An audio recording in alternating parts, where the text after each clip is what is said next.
നമ്മുടെ ഗാരേജിൽ ഇന്ന് സർവീസിന് എത്തിക്കുന്നത് ചൈനീസ് ബ്രാൻഡിന്റെ ഒരു ഡെസേർട്ട് ബഗ്ഗിയാണ്. അപ്പോൾ ഈ ഒരു RCക്ക് ഒരു പ്രത്യേകത കൂടെ ഉണ്ട്. ഇത് 4x4 ആണ് ഈ ഒരു RC വരുന്നത്.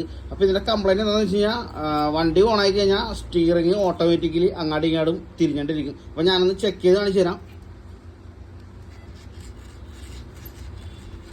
ഇതാണ് ഇതിന്റെ ഒരു കംപ്ലൈന്റ് വരുന്നത്. സ്റ്റിയറിംഗ് സർവോന്റെ ഉള്ളിൽ നിന്ന് ടീത്ത് പൊട്ടിപ്പോയിട്ട് നല്ലൊരു സൗണ്ടും കാര്യങ്ങളും വരുന്നുണ്ട്.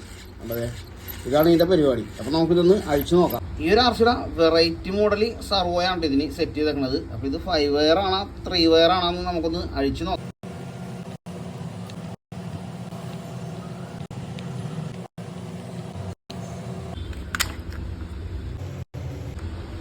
വയർ സർവോയാണ് ഇത്. അപ്പോൾ ഒരു വെറൈറ്റി മോഡലിന്റെ സർവോ സെറ്റ് ചെയ്തിരിക്കുന്നത്. അപ്പോൾ നമുക്ക് ഈ സർവോ ഒന്ന് അയച്ചു നോക്കാം, ഇതിന്റെ ഉള്ളിൽ എന്താ കംപ്ലൈന്റ് പറ്റിയേക്കണേന്ന്. ഇതിന്റെ സർവോ നമ്മൾ സർവീസ് ചെയ്ത് സെറ്റാക്കി എടുത്തിട്ടുണ്ടാ.